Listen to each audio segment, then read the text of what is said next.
Le masque que l'on porte, qui regarde dehors, rêve, qui regarde en soi, s'éveille. Carl Gustav Jung. Il y a des vérités que l'on n'ose pas formuler à voix haute. Et puis, il y a celles qu'on n'ose même pas penser. Dès l'enfance, le monde nous tend un miroir. Mais ce miroir ne reflète pas notre essence. Il ne fait que réverbérer ce que les autres attendent de nous. Alors, lentement, sans même nous en rendre compte, nous façonnons un masque. Un masque de conformité, de convenance, de survie. Ce masque porte un nom, la persona. Jung disait que ce masque est nécessaire. Il permet de fonctionner dans la société, d'interagir, d'être reconnu. Mais ce qu'il disait aussi, et que nous oublions, c'est que ce masque n'est pas nous. Et c'est là que le malentendu commence. On commence à sourire mécaniquement, à rire quand il faut, à dire « ça va », même quand rien ne va. On apprend à ajuster nos expressions, nos silences, nos gestes pour ne pas déranger, pour plaire, pour passer.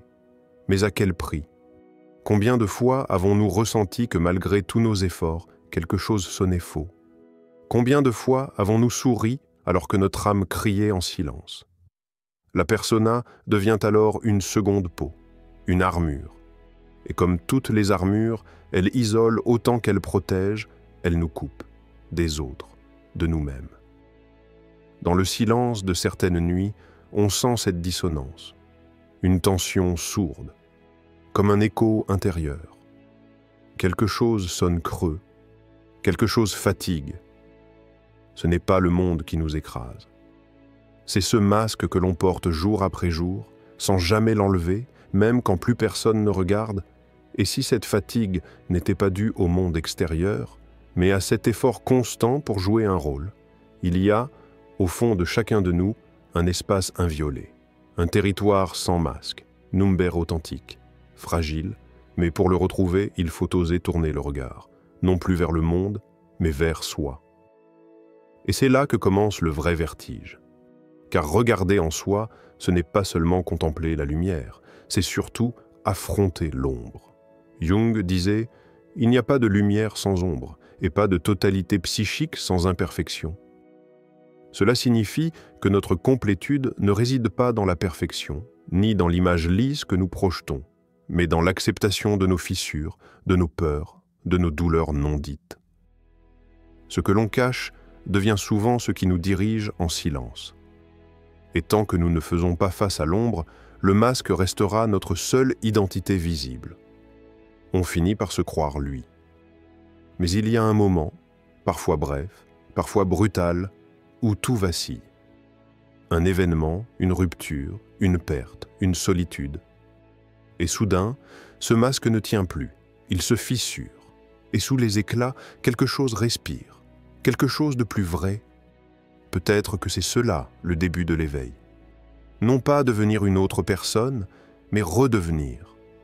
Ce processus n'est pas confortable, il est même douloureux, car il faut abandonner ce qui nous a protégés, il faut accepter de ne plus plaire, il faut risquer d'être vu, vraiment vu, et donc vulnérable. Mais c'est dans cette vulnérabilité que naît la liberté.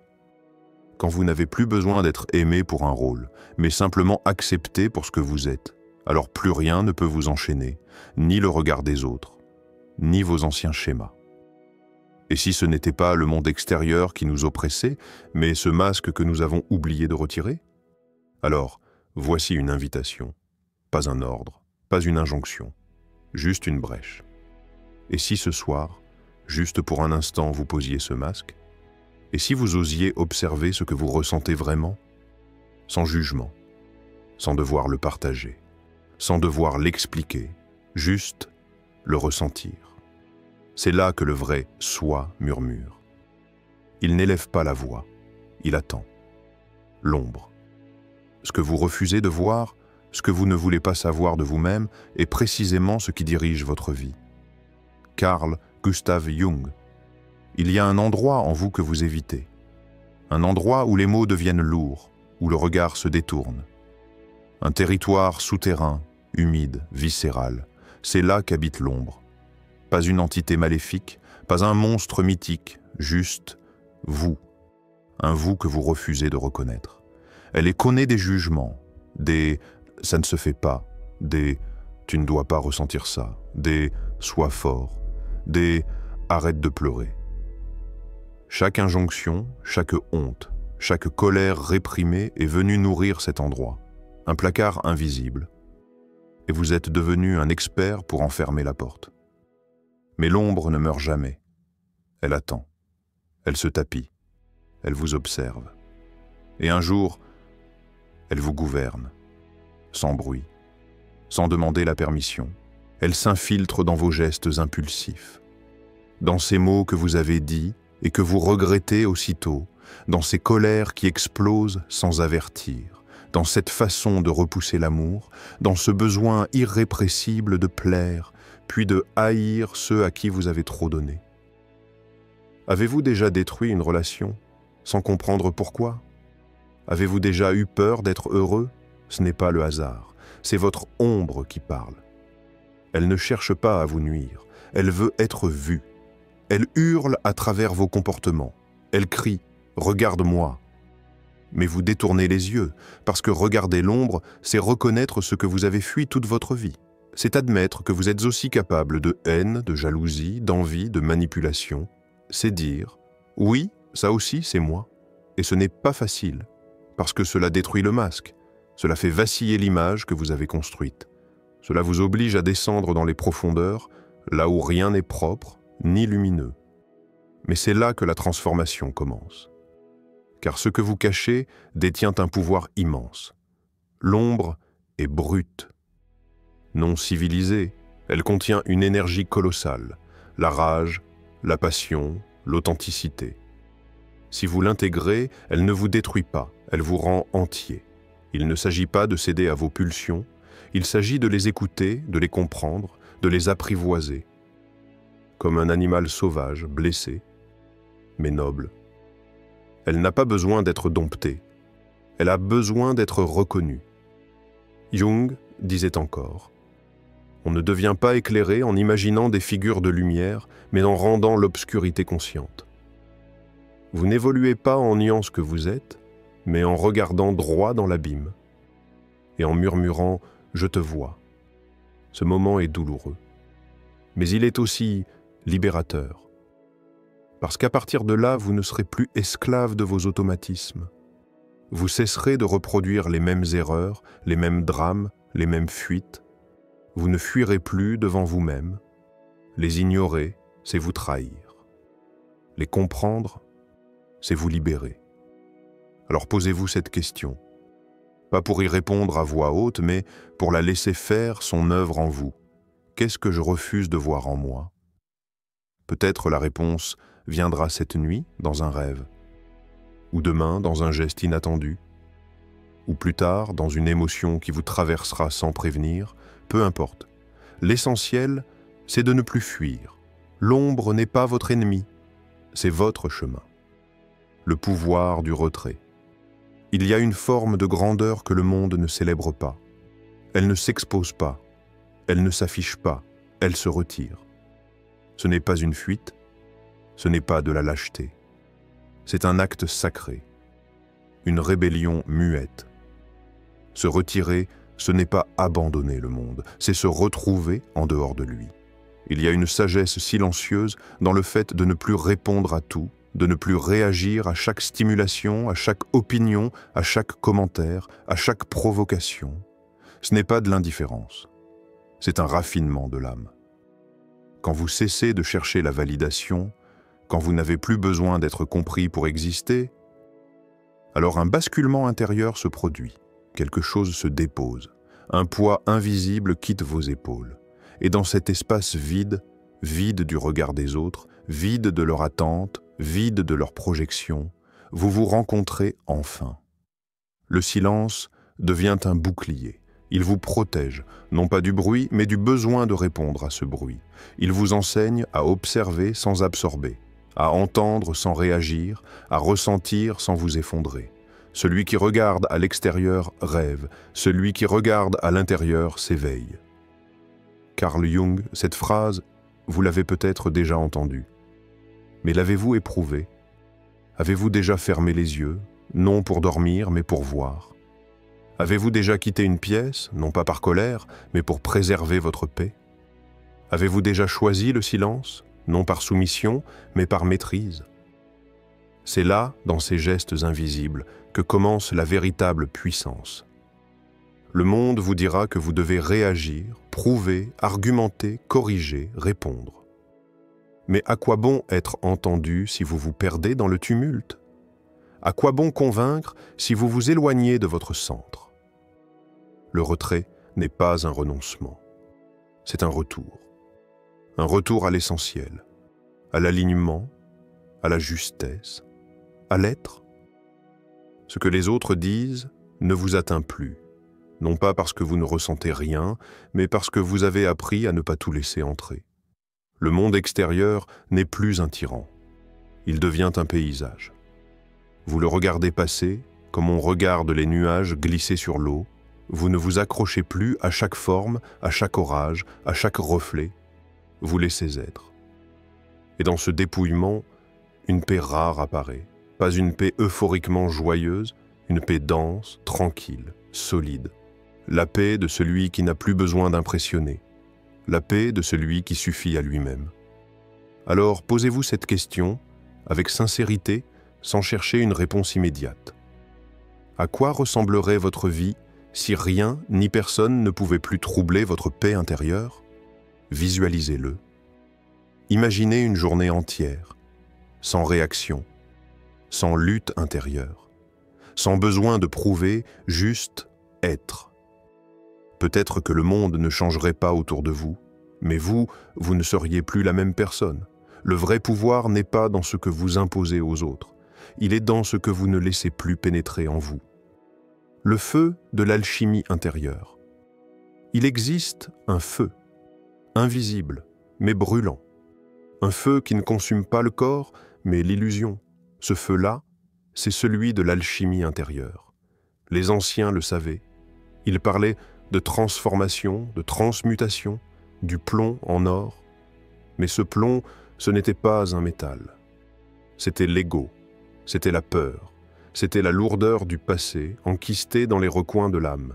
Et l'or, ce n'était pas la richesse, c'était la conscience, l'éveil.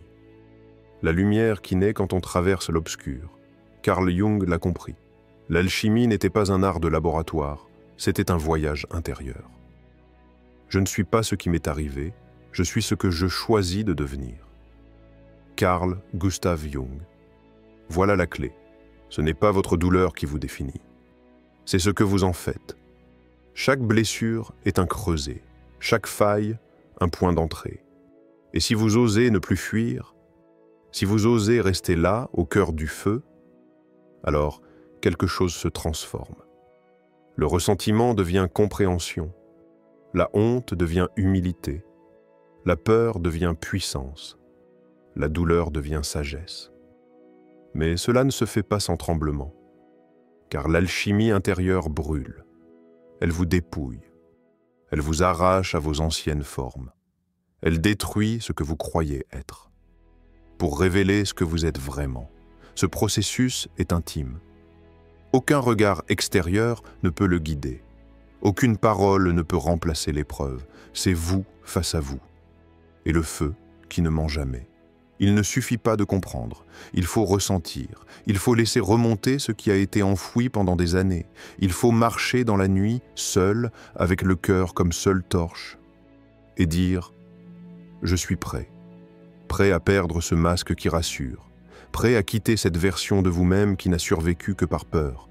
Prêt à faire de vos cicatrices des signatures sacrées. Car chaque étape de votre chute est une porte vers la lumière. Si vous choisissez de ne plus détourner le regard.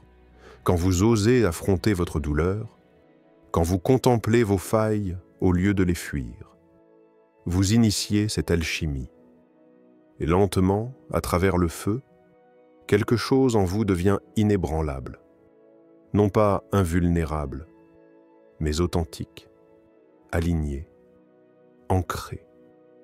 Vous n'avez plus besoin de prétendre, vous n'avez plus besoin de plaire, vous devenez vous-même, pas une version idéalisée, pas une image socialement acceptable, vous, brute, brûlée, mais libre.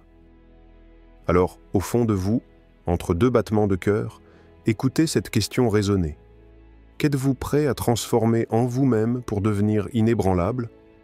Ne cherchez pas la réponse tout de suite. Laissez le feu travailler, laissez-le purifier, laissez-le vous rendre. Or, redevenir entier. Le processus d'individuation. Ce n'est pas le bonheur que vous cherchez. Ce n'est pas la réussite, ni la reconnaissance, ni même la paix. Ce que vous cherchez, au fond, dans l'obscur de votre être, c'est vous-même, pas l'image, pas le rôle, pas la version que les autres applaudissent, mais l'unité intérieure, cette sensation rare et puissante d'être enfin entier. C'est cela, le vrai but selon Carl Jung. Pas un objectif social, pas une ambition extérieure, mais un retour à soi, à ce que vous étiez avant de devenir ce qu'on attendait de vous, avant de jouer des rôles pour être aimé, avant de vous couper de votre propre vérité pour vous sentir en sécurité. C'est cela, l'individuation, le processus par lequel l'être humain cesse d'être fragmenté, le moment où le conscient et l'inconscient se tendent la main, où la lumière rencontre l'ombre, où vous cessez de fuir ce que vous êtes. Mais ne vous méprenez pas, ce processus est violent, il déracine, il secoue, il vous arrache à vos illusions les plus confortables, il vous force à regarder ce que vous avez nié, étouffé, oublié, il vous oblige à descendre dans vos contradictions, dans vos blessures, dans vos envies inavouées, dans vos colères, vos fragilités, vos dépendances.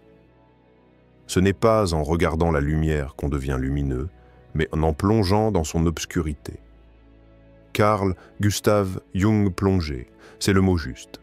Ce n'est pas une promenade spirituelle en surface, c'est une immersion, un face-à-face avec le monstre en vous, et la découverte que ce monstre, ce n'est pas un ennemi, c'est vous, mal aimé, mal compris, maltraité peut-être, mais prêt à se transformer si vous avez le courage de l'embrasser. Redevenir entier, c'est arrêter de fuir vos morceaux, c'est les rassembler, les nommer, les écouter, c'est arrêter de prétendre que tout va bien, c'est oser dire « Il y a des parts de moi que je ne connais pas encore, et je suis prêt à les rencontrer. » L'individuation, ce n'est pas devenir parfait, c'est devenir réel. Et ça fait peur, parce que vous perdez vos masques, parce que vous ne savez plus qui vous êtes sans vos rôles, parce que ce processus vous vide avant de vous reconstruire. Mais quand vous passez ce seuil, quand vous avez traversé le tumulte, il y a quelque chose. Une tranquillité, une stabilité intérieure que rien ni personne ne peut plus vous retirer. Ce n'est pas de la joie euphorique, c'est une paix sourde et profonde. Une sensation d'être là, enfin, de ne plus devoir courir, de ne plus devoir convaincre, de ne plus devoir fuir. Alors je vous pose la question, sans détour, que cachez-vous encore sous la surface? Et si, au lieu de fuir votre douleur, vous la laissiez vous guider vers vous-même? La douleur n'est pas votre ennemi. Elle est votre lanterne. Elle éclaire le chemin vers les fragments perdus de votre âme. Elle vous parle de vous et vous demande une seule chose, ne plus l'ignorer. Redevenir entier, ce n'est pas un luxe spirituel. C'est une nécessité vitale. C'est votre droit, mais aussi votre responsabilité. Le voyage est rude, mais vous êtes prêt. Libération. Vous ne serez plus jamais la même personne. Il y a un moment où tout bascule. Pas avec fracas, mais avec douceur. Comme une brume qui se dissipe, comme un poids qui glisse des épaules sans bruit. Vous avez vu votre ombre et vous ne l'avez plus fui. Vous l'avez regardée en face, sans détourner les yeux, sans mentir, sans maquiller votre vérité. Vous avez retiré votre masque, celui que vous portiez depuis si longtemps que vous aviez oublié votre propre visage. Et sous ce masque, vous avez retrouvé quelque chose de précieux, quelque chose de vrai. Vous avez accepté la solitude, pas comme une punition, mais comme un refuge sacré. Un espace de silence où enfin vous avez pu vous entendre. Vous avez traversé vos blessures, non pour les effacer, mais pour les honorer. Vous les avez prises dans vos bras, et en retour, elles vous ont rendu plus fort. Et là, quelque chose s'est transformé, silencieusement, profondément. Sans que personne ne le remarque à l'extérieur, mais en vous, tout a changé.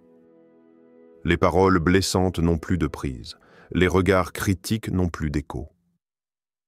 Car vous avez cessé d'attendre de l'extérieur ce que vous avez enfin trouvé en vous. C'est cela, la libération. Ce n'est pas un cri, c'est un souffle. Une paix si dense qu'elle rend les tempêtes du monde lointaines. Plus rien ne vous atteint, pas par froideur, mais parce que vous avez cessé de vous définir à travers les autres. Vous êtes devenu souverain, libre. Non pas libre de faire ce que vous voulez, mais libre d'être ce que vous êtes, même dans le regard du rejet, même dans le silence de l'incompréhension. Il n'y a plus de lutte, plus de besoin de convaincre, plus de besoin de fuir. Il y a vous, entier, ancré, inaltérable. Et maintenant, après cela, plus rien ni personne ne vous affectera. Pas parce que le monde a changé, mais parce que vous l'avez fait, parce que vous avez pris possession de votre être, parce que vous avez franchi la frontière invisible entre le conditionné et le libre. Vous ne serez plus jamais la même personne. Et c'est une bénédiction silencieuse que personne ne peut vous voler.